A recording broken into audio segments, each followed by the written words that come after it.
제가 본문 말씀 마태복음 20장 20절로부터 28절 봉독하겠습니다. 그때 세베대의 아들의 어머니가 그 아들들을 데리고 예수께 와서 절하며 무엇을 구하니 예수께서 이르시되 무엇을 원하느냐 이르되 나의 이 두 아들을 주의 나라에서 하나는 주의 우편에 하나는 주의 좌편에 앉게 명하소서.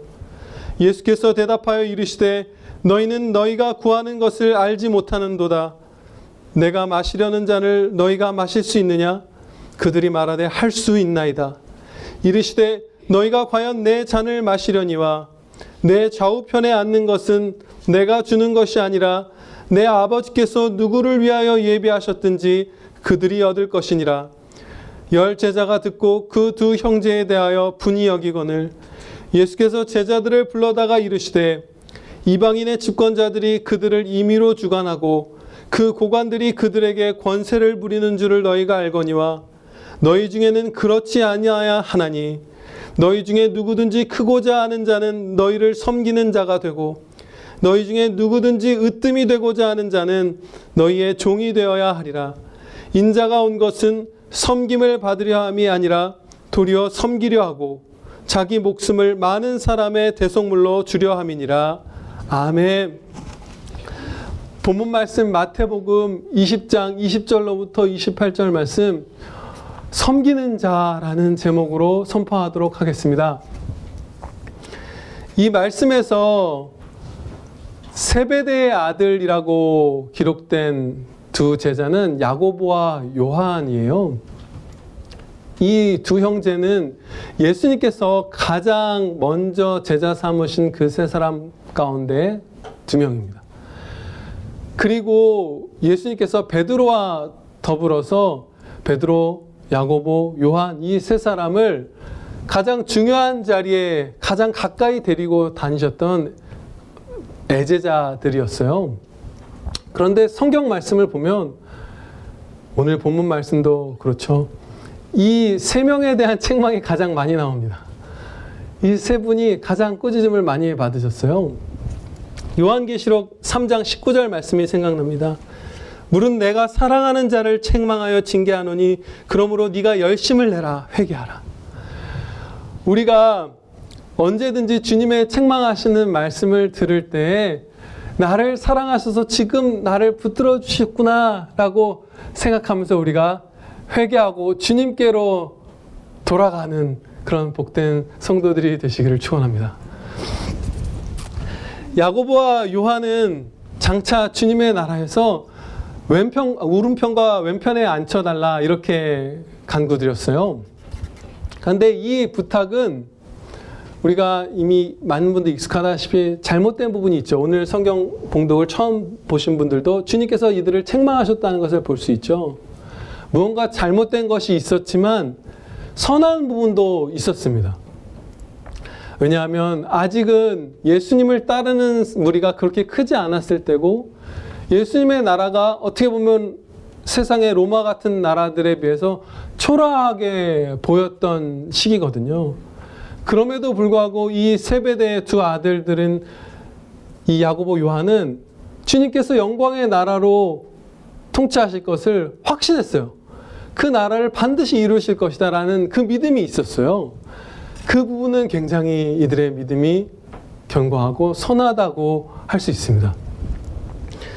그렇지만 잘못된 부분이 더욱 많았습니다. 다른 제자들보다 더 위에 서는 것을 이들이 갈망했어요. 오른편과 왼편이라는 두 개로 한정된 자리를 상상하고서 다른 사람들 제치고 내가 그 자리에 올라가고야 말겠다는 그런 교만과 경쟁심이 있었던 것이에요. 이들의 마음속에 그런 교만이 있었다는 것은 이후에 주님의 책망에서도 드러나고 이 앞에 마태복음 18장에서 누가 큰 자냐 그런 식으로 다퉜었거든요. 그런 다툼에서도 그 마음속에 죄성이 보이죠. 여기서 우리가 명확하게 새겨야 할 한 가지 진리가 있습니다. 성도들이 크고 높아지는 것을 바라도 될까요? 됩니다. 성도들은 크고 높아지는 것을 바랄 수 있고 바라야 하고 그것을 예수님께서 기뻐하세요. 우리는 언뜻 성경 말씀의 가르침이 크고 높아지는 것을 추구하면 안 된다라고 가르칠 것이라고 생각할 때가 있어요. 아마 그런 분들 많으실 거예요. 근데 결코 그렇지 않아요. 성경 전체가 그렇게 가르치지 않고 오늘 본문 말씀에서도 예수님께서는 오히려 우리가 크고 높아지는 것을 격려하고 계세요. 너희 중에 누구든지 크고자 하는 자는 너희를 섬기는 자가 되어라. 커지려는 생각하지 말고 낮아져라 이렇게 말씀하시지 않았어요. 네, 섬기는 자가 되라. 그것이 큰 자다. 그런 자가를 내가 높이리라. 이런 식의 말씀을 항상 성경에서 주셨던 것이에요. 우리가 쫓아야 할 거룩과 겸손과 섬김은 작게 쪼그라드는 것이 결코 아닙니다. 그것은 아예 불가능한 모순이에요. 겸손하면서 쪼그라들 수 있는가? 그것은 모순이에요. 왜냐하면요, 우리가 겸손을 실행하는 바로 그 순간에 그만큼 우리는 영광 되신 주 예수 그리스도를 담는 것이기 때문에 크고 높아지는 것이에요. 겸손은, 섬김은 결단코 작아지는 것이 아닙니다. 오히려 높아지고 커지는 것이에요. 다만 우리가 이 영광의 상을 크게 받기를 사모하고 크고 높아지기를 사모하면서 주의해야 할 점은 이 두 가지입니다. 첫째로 이 높아지고 커지는 것의 의미가 다른 사람보다 내가 위에 있고야 말겠다 하는 그런 경쟁심, 이런 것들은 아니어야 하는 거예요. 그런 교만으로 높아지길 바라는 것은 아니에요. 그리고 두 번째로 우리가 기억해야 할 것은 진정으로 크고 높아지는 것은 주님과 가까워지는 것이고 낮아져서 섬기는 것이다. 이것을 우리가 기억하면 됩니다. 높아져서 섬김받는 그 높임, 세상이 말하는 높임은 우리가 버려야 하고 주님과 가까워지지만 더 겸손히 형제들을 섬기는 그 높아짐은 우리가 추구해야 하는 것이에요. 그것을 우리가 받기를 기뻐하십니다. 이 사실을 기억하면서 오늘 본문 말씀을 배울 텐데요. 예수님께서는 이 두 형제를 굉장히 부드럽게 책망하셨어요. 사실 이 두 형제는 크게 꾸중받아도 이상할 것 없는 그런 잘못을 범한 상태였습니다. 왜냐하면 우리 본문 말씀 바로 윗절 19절 말씀이 바로 이방인들에게 넘겨주어 그를 조롱하며 채찍질하며 십자가에 못 박게 할 것이나 제3일에 살아나리라. 예수 그리스도께서 조롱받으시고 십자가에 못 박혀 죽으실 것, 물론 그 다음에 부활하심도 말씀하셨지만 주님의 고난을 가르쳐 주신 것이 바로 이 본문 앞의 상황이에요. 19절 말씀. 그 말씀을 듣고서도 주님이 우리 대신 대속물로서 조롱당하시고 죽임당하실 것이라는 말씀을 듣자마자 그들이 요구했던 것이 바로 이 교만한 소원이었던 것이에요. 그러니까 사실은 만약에 주님이 그 자비하신 주님, 겸손하시고 온유하시고 그런 주님이 아니셨다면 아주 크게 꾸짖었을 그럴 만한 상황이에요. 그렇지만 부드럽게 책망하셨습니다. 너희는 너희가 구하는 것을 알지 못하는도다. 내가 마시려는 잔을 너희가 마실 수 있느냐? 예수님께서 여기서 말씀하신 이 잔은 무엇을 뜻할까요? 겟세마네에서 십자가 이제 고난을 앞두시고 기도드릴 때에도 이 잔이라는 표현을 썼는데 이것은 예수님께서 당하실 고난을 의미합니다. 그러니까 이런 질문을 던지신 것과 마찬가지예요. 너희가 나의 고난에 참여할 수 있느냐? 나와 함께 고난당할 수 있느냐? 이것을 물어보신 것이에요. 그런데 야고보와 요한에게 이 질문을 던지신 것을 보면 이들은 주님의 영광에만 집중했던 것이에요. 주님의 고난과 영광은 분리할 수 없는 한 묶음인데 영광만을 바라고 그것만 몰두했던 것이에요. 그런데 그것이 아니다. 영광과 고난은 분리될 수 없다. 내 몸인 너희들의 고난과 영광도 분리될 수 없다. 그래서 고난에 참여치 않고 영광 받는 자녀가 없고 고난은 받았지만 영광 못 누리는 자녀도 없다. 라는 이 진리를 일깨워서 가르쳐 주신 것입니다. 우리가 고난 받는다면 주님을 위해서 우리는 반드시 주님의 영광도 동참하여 누리게 될 것이에요. 예수님의 이 질문에 야고보와 요한은 안타깝게 어리석은 답변을 하였습니다. 고난의 잔을 마실 수 있다 이렇게 자신 있게 대답한 것이에요. 22절 마지막 부분입니다. 그들이 말하되 할 수 있나이다. 이 야고보와 요한의 답변은 마치 예수님을 부인하지 않을 수 있다고 호언장담했던 그 베드로의 답변하고 유사해요.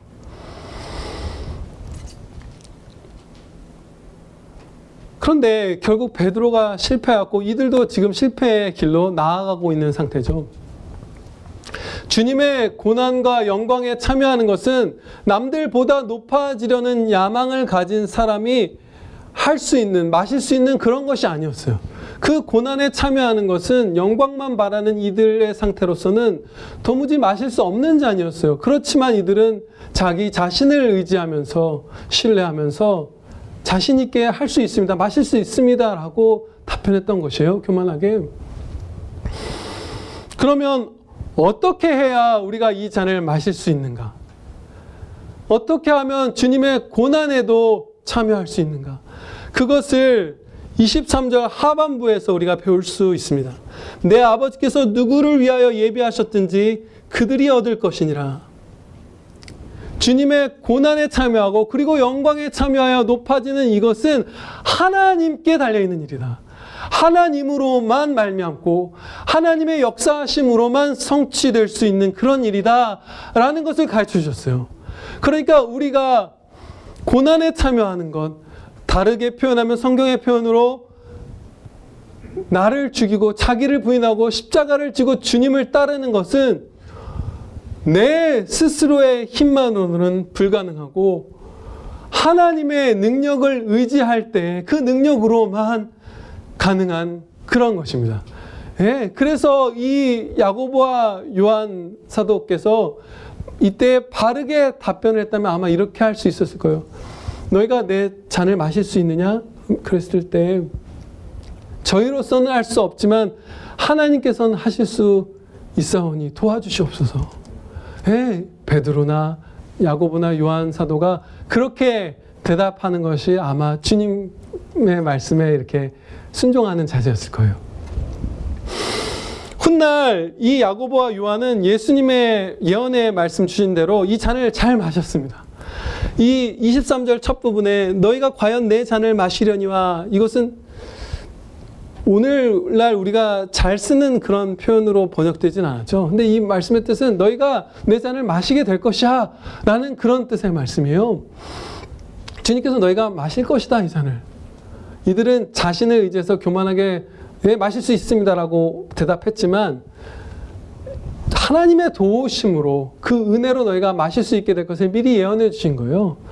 그래서 이 야고보 사도는 가장 먼저 순교한 사도가 되었고 요한 사도는 가장 마지막까지 온갖 죽음의 환난을 겪으면서 계시록까지 기록한 그 복된 두 형제로 쓰임받았어요.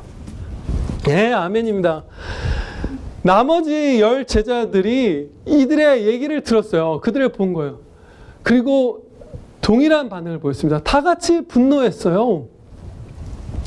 이 반응을 통해서 두 형제만이 아니라 나머지 10 제자들까지도 동일한 교만과 야망을 품고 있었다는 것을 우리가 확인할 수 있습니다. 한 사람도 섬기는 것이 귀한 것이지, 낮아지는 자가 높아지게 해주실 것이지, 이런 것들, 주님이 뒤에 가르쳐 주신 것들을 한 사람도 아직은 실천하고 있지 못했어요. 모든 제자가 다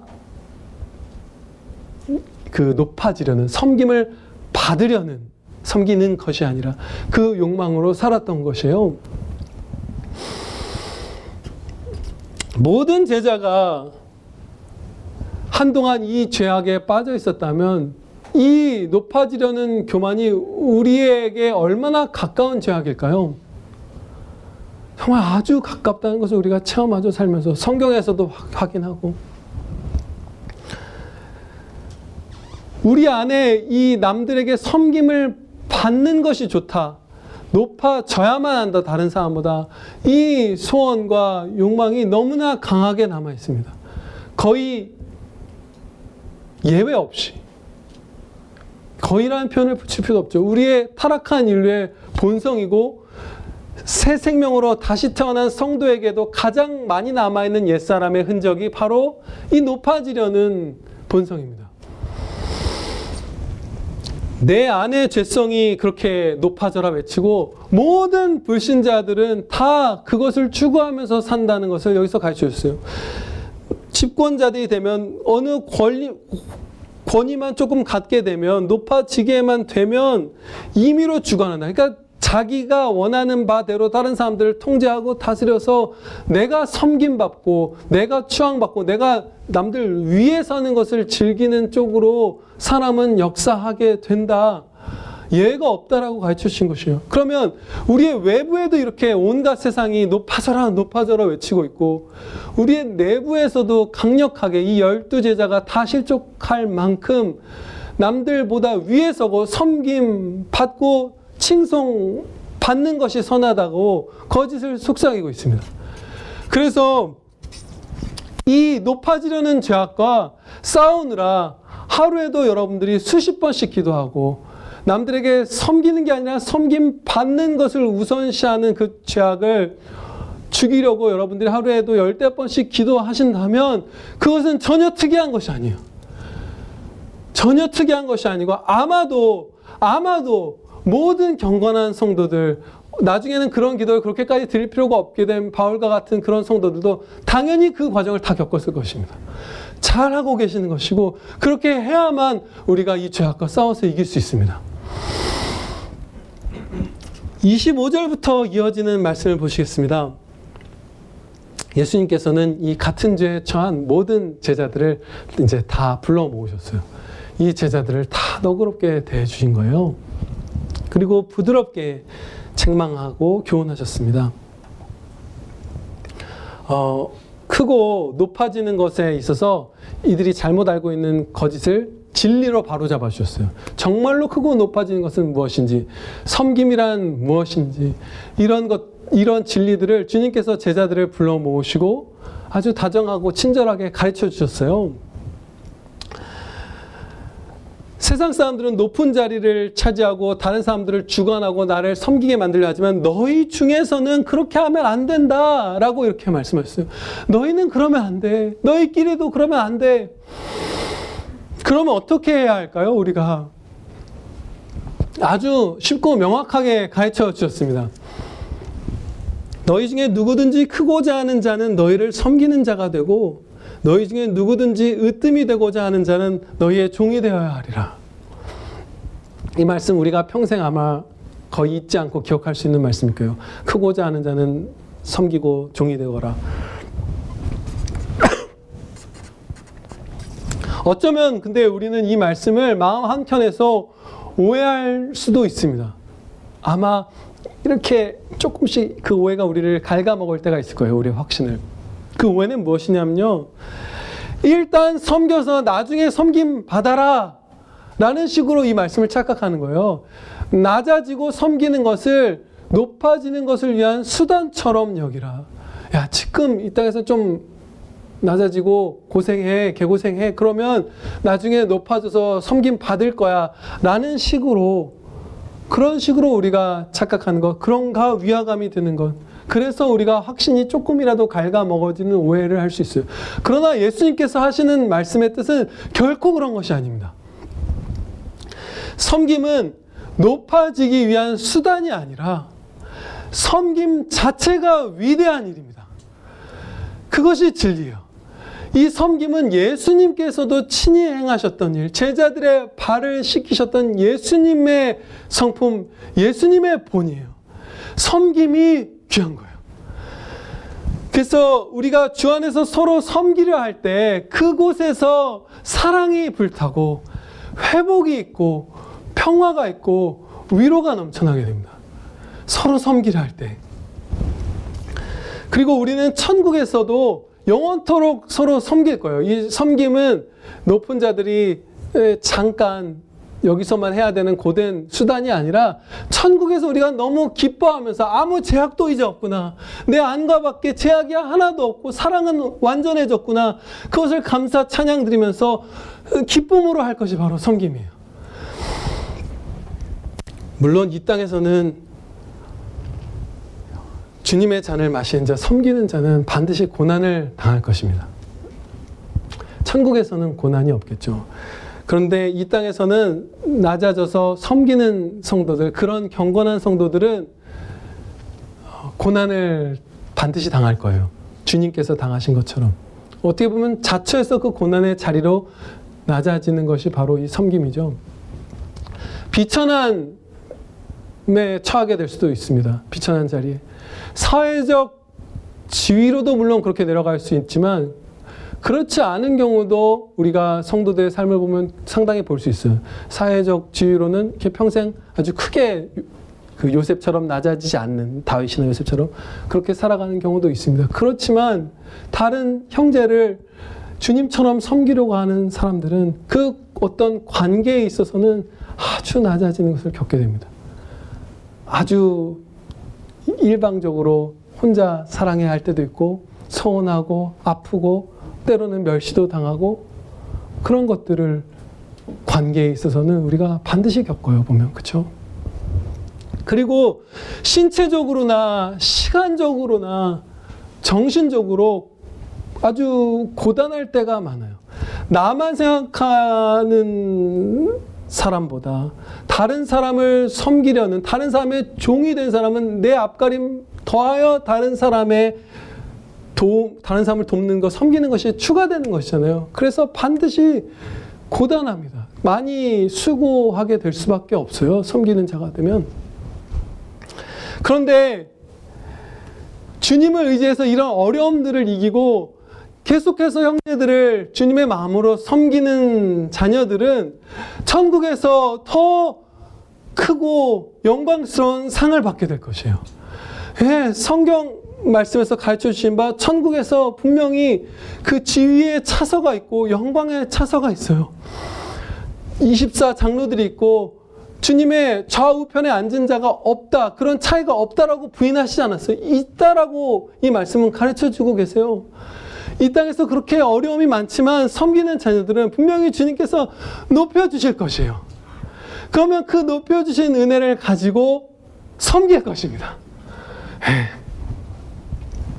그리고 그것이 행복이 될 거예요. 그 섬김의 행복이. 더 큰 영광은 더 큰 섬김에 쓸 수 있을 것이에요. 이 모든 것이 은혜입니다. 이 땅에서 내가 고생하며 섬김으로써 내 공로를 쌓아서 높은 영광의 상을 쟁취하는 것이 결코 아니에요. 구매하는 것이 결코 아니에요. 거래가 아니에요. 다 은혜로 받는 것입니다. 28절 말씀에서 은혜임을 가르쳐 주십니다. 인자가 온 것은 섬김을 받으려 함이 아니라 도리어 섬기려 하고 자기 목숨을 많은 사람의 대속물로 주려 함이니라.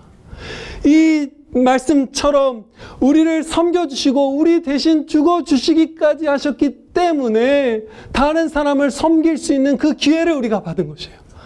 엄청난 은혜입니다. 십자가 은혜로 받은 기회예요. 그리고 그 겸손한 섬김이라는 것은 마땅한 충성이잖아요. 주님의 자녀가 형제를 섬기는 것, 그것은 당연히 해야 할 일이잖아요. 예수님의 몸된 형제를 사랑하는 것, 마땅한 충성이잖아요. 그게 마땅한 것임에도 불구하고 사랑과 자비가 풍성하셔서, 은혜가 풍성하셔서 하나님께서 상으로 막 높여주시고 영광을 주시는 것이에요. 거저 주시는 은혜로. 마치 그 부모들이 자녀가 마땅히 해야 될 일들을 했을 때에도 우리가 상 줄 때 많잖아요. 그것과 같습니다. 마땅히 해야 될 일, 전혀 공로가 되지 않는, 주님께 당당하게 뭔가를 요구할 수 있는 자격 획득이 되지 않는 어떤 순종을 하였어도, 모든 순종이 다 그렇죠. 사도 요한처럼 순종해도 마땅히 해야 할 일을 하였을 뿐입니다 라고 하는 것이 정직한 거잖아요. 그런데 그때 산처럼 은혜 위에 은혜를 부어주시는 것입니다. 예. 우리는 모든 자리에서 주님처럼 섬기는 자가 되어야 합니다. 모든 자리에서 섬겨야 돼요. 예수님께서는 이 권면을 아주 강력한 표현으로 우리에게 권하셨어요. 종이 되어야 하리라. 종이 되어야 하리라. 이제는 너희를 종이라 부르지 않고 친구라 부르리라 하셨던 주님께서 여기서 아주 강력한 표현을 쓰신 거예요. 종이 되어라. 너희가 형제를 섬길 때 너희가 그 형제의 종이라는 그 마음처럼 철저하게 낮아져서 철저하게 헌신적으로 섬겨라. 그렇게 권면하신 거예요. 그런데 이런 표현으로도 부족합니다. 왜냐하면 예수님의 십자가 섬김, 그것을 본받는 것이기 때문이에요. 종이 되어라. 이것만으로도 부족해요. 그 진짜 섬김은. 그래서 이 달락의 맨 마지막 28절 말씀에서 내 본을 너희가 따르는 것이다. 십자가의 본을 받아라. 라고 끝에 마지막으로 완결지어 주신 것이에요. 종이 되어라 라는 것으로도 부족한 것이 우리가 오늘 매일 우리 옆에 있는 형제 자매들을 섬길 때 행해야 될 그런 그 섬김입니다. 우리가. 그래서 예수님의 마음으로 형제를 섬기는 것은 그저 잘 대해주는 것하고 완전히 다르고 어떤 의무나 아니면 도리에서 상대방을 섬기거나 돌보는 것, 이런 것하고도 완전히 다릅니다. 확연하게 격차가 나요. 훨씬 더 탁월하고 영광돼요. 훨씬 더 겸손하고 훨씬 더 낮아지고 훨씬 더 온유하고 훨씬 더 성실한 것, 훨씬 더 사랑으로 애끓는 것, 이것이 바로 예수님의 마음으로 섬기는 것이에요. 너무나 밝고 영광된 것이죠. 그냥 우리가 도리로서 누군가 내 옆에 있는 가족들이나 교회 형제들을 이렇게 대하는 것, 호의로 어느 정도 행하는 것, 이런 것과는 훨씬 다른 수준으로 너희가 전진하라, 진격하라, 지금 명하시는 것이에요. 최근에 이제 이 저를 비추는 이 주님의 그 섬김의 영광을 목격한 적이 있습니다. 제가 요 몇 주간 겸손과, 우리에게 하나님께서 겸손과 섬김 이런 것들을 계속해서 주셨잖아요. 주일 예배 때도 주셨고 또 수요 저녁 기도회 때도 주셨고, 그러면서 이렇게 돌이켜 이제 보았는데 자녀들에게 도리는 다 하고 어느 정도 착하게 대하고 선하게 대하고 때로는 섬겼지만 거의 이런 마음으로 섬기지 않을 때가 많았더라고요. 그래서 이것을 시도해보고 있는데 자주 실패하는데, 그러나 감사하게도 종종 성공할 때가 있어요. 그 자녀의 종이 된 것처럼 섬길 때가 있어요. 그런데 얼마 전에 이제 우리 하영이가 저한테 아주 놀라운 얘기를 했어요. 그날 제가 이제 성공적으로 하영이를 섬기고 있었어요. 어느 정도. 그 시기에. 그런데 제가 하영이랑 둘이 있는 시간들도 많고 막 그랬는데, 하영이가 제가 이렇게 세면대 앞에 이렇게 조그만 의자를 키가 작으니까 놓고 뒤에서 손을 씻겨주고 있는데 갑자기 진지하게 이렇게 해서 손 씻겨주고 있는 저를 뒤에 있는 저를 올려다 보더니 이렇게 말하는 거예요. 아빠가 제 부하 같아요. 네, 종이라는 말 모르거든요. 하영이는 정확하게 짚어낸 거예요. 부하 같다. 섬기는 자, 종이 되어라 했는데 종이 되니까 그걸 목격한 거예요. 그런데 거기서 끝나지 않습니다. 주님께서 정말로 은혜를 많이 베풀어 주시는 것을 그때 체험했어요. 왜냐? 그 아들이 그 말을 한 다음에 이제 다시 고개를 내리고 정말로 그 아이가 보였던 가장 진지한 표정으로 3번이나 같은 말을 반복했어요. 아빠, 하나님과 성경 말씀이 우리의 보물이죠. 하나님과 성경 말씀이 우리의 보물이죠. 하나님과 성경 말씀이 우리의 보물이죠. 그 말을 계속하는 거예요. 이 아이도 이게 세상의 것이 아닌 천상의 것인 것을 느끼는 거예요. 예수님의 마음으로만 할 수 있는 그 섬김을 받을 때에 그 주님의 영광의 비춤을 받는 거예요. 그래서 이거 하나님이 주신 것이죠. 성경 말씀에서 배운 것이죠. 라는 것을 5살짜리 아이도 느끼게 되는 것입니다. 우리가 우리의 모든 삶을 이런 섬김으로 채울 수 있는 기회가 있습니다. 예, 우리가 충성하셔서 이 위대한 섬김을 다 성공하시기를, 주님 의지에서 성공하시기를 축원합니다. 아버지 하나님 감사합니다. 섬김은 주님의 성품을 본받는, 주님의 행하심을 본받는 위대한 것임을 저희가 믿사옵나이다. 세상은 섬김을 받아라, 네가 다스려라, 군림해라, 위에 서라, 칭송받아라 말하고 내 안에도 여전히 그 죄성이 어느 정도 남아있지만 하나님께서는 그 죄악들을 다 죽여주실 수 있사오니 주여 죽여주시옵소서. 저희의 마음에 남아있는 이 교만함의 죄성들 다 멸하여 주시고 저희를 찌르는 그 불화살들을 다 막아낼 수 있도록 하나님의 전신갑주 있게 하여 주시옵소서. 그리하여 모든 관계에서 모든 시간에서 종이 되어서 섬기며 기뻐하고 커지고 높아지는 영광되어지는 그런 복된 저희들 다 되게 하여 주시옵소서. 우리 구주 예수 그리스도의 이름으로 기도드리옵나이다. 아멘.